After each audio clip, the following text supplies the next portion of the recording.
Baruch by Ginzberg. At the time of the destruction of the temple, one of the prominent figures was Baruch, the faithful attendant, 65, of Jeremiah. God commanded him to leave the city one day before the enemy was to enter it, in order that his presence might not render it impregnable. On the following day, he and all other pious men having abandoned Jerusalem, he saw from a distance how the angels descended, set fire to the city walls, and concealed the sacred vessels of the temple.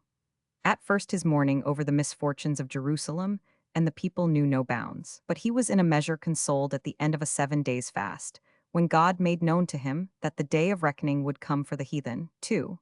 Other divine visions were vouchsafed him. The whole future of mankind was unrolled before his eyes, especially the history of Israel, and he learned that the coming of the Messiah would put an end to all sorrow and misery, and usher in the reign of peace and joy among men. As for him, he would be removed from the earth, he was told, but not through death, and only in order to be kept safe against the coming of the end of all time. 66. Thus consoled, Baruch addressed an admonition to the people left in Palestine, and wrote 2 letters of the same tenor to the exiles, one to the 9 tribes and a half, the other to the 2 tribes and a half. The letter to the 9 tribes and a half of the captivity was carried to them by an eagle. 67. 5 years after the great catastrophe, he composed a book in Babylon, 68, which contained penitential prayers and hymns of consolation, exhorting Israel and urging the people to return to God and his law.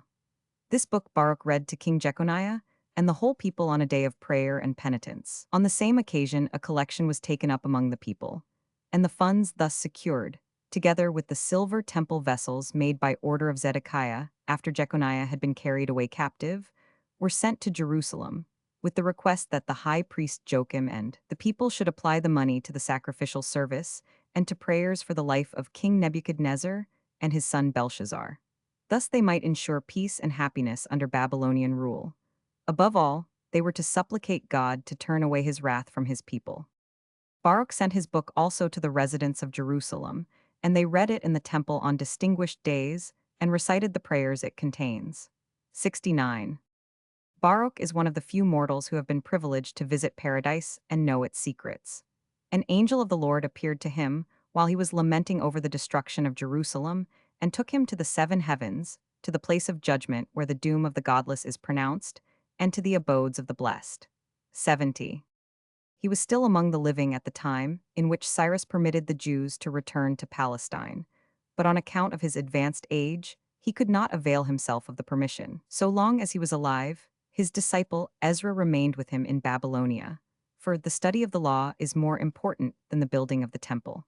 It was only after the death of Baruch that he decided to gather together the exiles who desired to return to the Holy Land and rebuild the temple in Jerusalem. 71.